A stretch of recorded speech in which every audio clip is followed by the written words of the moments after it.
আসসালামু আলাইকুম সুপ্রিয় শিক্ষার্থীবৃন্দ, তোমাদের জন্য আজকে আমি নিয়ে এসেছি ষষ্ঠ শ্রেণীর গণিত ভগ্নাংশের খেলা অধ্যায়ের পৃষ্ঠা ৬২-র নিচের মিশ্র ভগ্নাংশগুলোকে কাগজে গ্রিড এঁকে অপ্রকৃত ভগ্নাংশে প্রকাশ করো। এই অঙ্কটা তোমরা কিভাবে করবে সেটা তোমাদেরকে দেখানোর জন্য আজকের এই ক্লাসটা। এই অঙ্কটা মূলত গ্রিডের মাধ্যমে করতে হবে। অনেকে ভুল ধারণা পোষণ করছো যে হয়তো ক্লাস 5-এ যেভাবে পড়েছো সেভাবে করতে হবে না, এই অঙ্কটা গ্রিডের মাধ্যমে করতে হবে। তো চলো আমরা দেখি এই অঙ্কটা কিভাবে সহজেই সমাধান করা যায়। তো এখানে দেখো তিনটা অঙ্ক আছে, আমরা ক নম্বরটা প্রথমে নিয়েছি।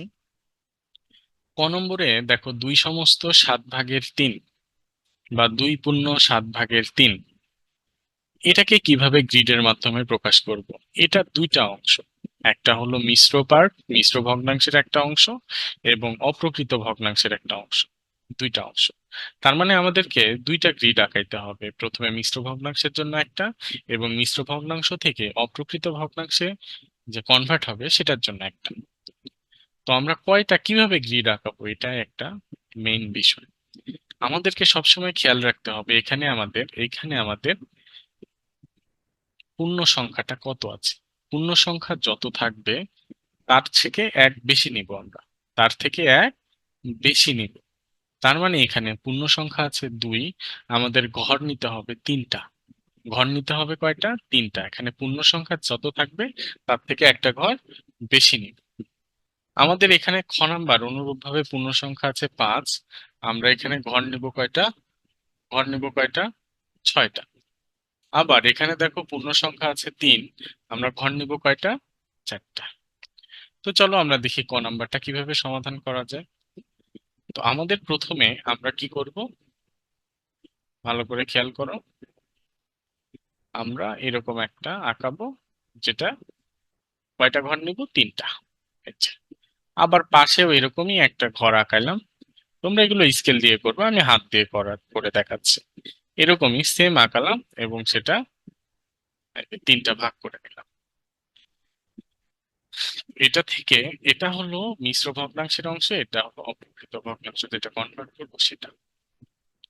খেয়াল করো এখানে আমাদের পূর্ণ সংখ্যা আছে 2, তার মানে এটা এক, এটা এক, এক আর এক, এই দুইটা হলো সম্পূর্ণ ঘর নিলাম আমরা। এই দুইটা কি করলাম? সম্পূর্ণ ঘর নিলাম। এবং এই ঘরটা হলো আমাদের 7/3। এই ঘরটার নাম হলো 7/3। তার মানে এক আর এক, আমরা জানি ভগ্নাংশে এক মানে সম্পূর্ণ। তার মানে এখানে এক বোঝাচ্ছে এই ঘরটা সম্পূর্ণ নিতে হবে, এখানের এক বোঝাচ্ছে এই ঘরটা সম্পূর্ণ নিতে হবে। কিন্তু এখানে বলেছে 7/3, তো আমরা 7/3 যেভাবে আঁকাই সেভাবে আমরা আঁকাবো। এখন এই ঘরটাকে আমরা 7টা ভাগে ভাগ করবো। এই ঘরটাকে আমরা কয়টা ভাগে ভাগ করবো? 7টা ভাগে। 1 2 3 4 5 6 7, 7টা ভাগে ভাগ করে আমরা কয়টা নিব? 3টা ঘর নিব। কয়টা ঘর নিব? 3টা। আমরা এবং এগুলো আমরা আমাদের পেন্সিল দিয়ে অঙ্কন করে দিব। আমি এই কালার দিয়ে করছি বলে তোমরা যে এই কালার দিয়ে করবে এমন না। তোমরা পেন্সিল দিয়ে করে দিবে এটা। আমরা এই যে ভরাট করে দিই, আমাদের যেটা এটা এক মানে সম্পূর্ণ, তার মানে আমাদের এটা সম্পূর্ণ ভরাট করে দিতে হবে। এই দুইটা আমরা ভরাট করে দিচ্ছি।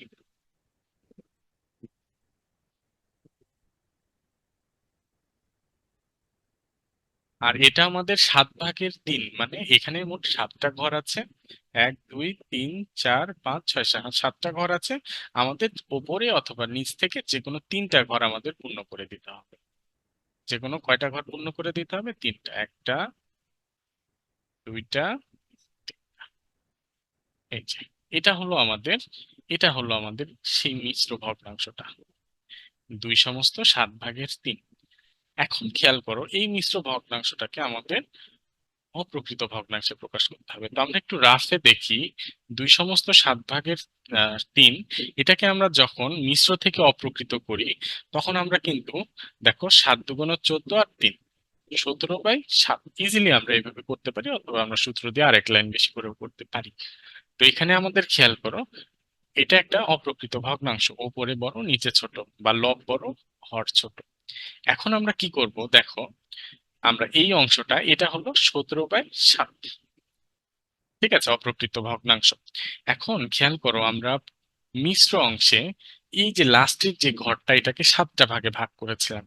আর আমরা এই যে অপ্রকৃত অংশে এসে প্রত্যেকটা ঘরকেই আমরা 7টা ভাগে ভাগ করব। 2টা, 3টা, 4টা, 5টা, এই যে 7টা।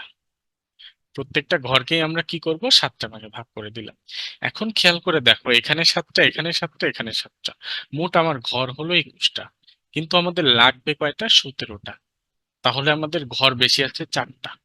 তাহলে আমরা কি করব, 4টা ঘর বাদ দিয়ে মোট 17টা ঘর আমরা রং করে দিব। 4টা ঘর বাদ দিয়ে 17টা ঘর আমরা কি করব, রং করে দেব। তাহলেই আমাদের হয়ে গেছে গ্রিড। খুব সহজ না? আশা করছি সবাই বুঝে গেছো।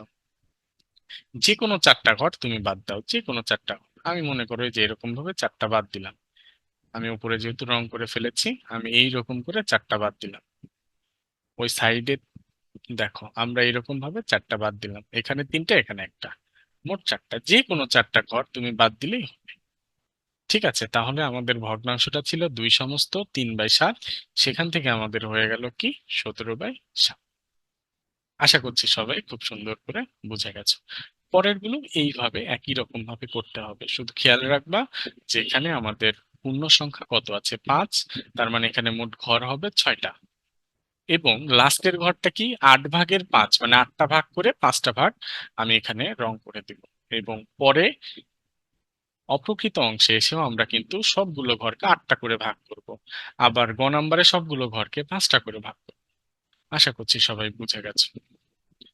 আজকের ক্লাস এই পর্যন্তই। সবাই ভালো থাকবে, সুস্থ থাকবে। আল্লাহ হাফেজ।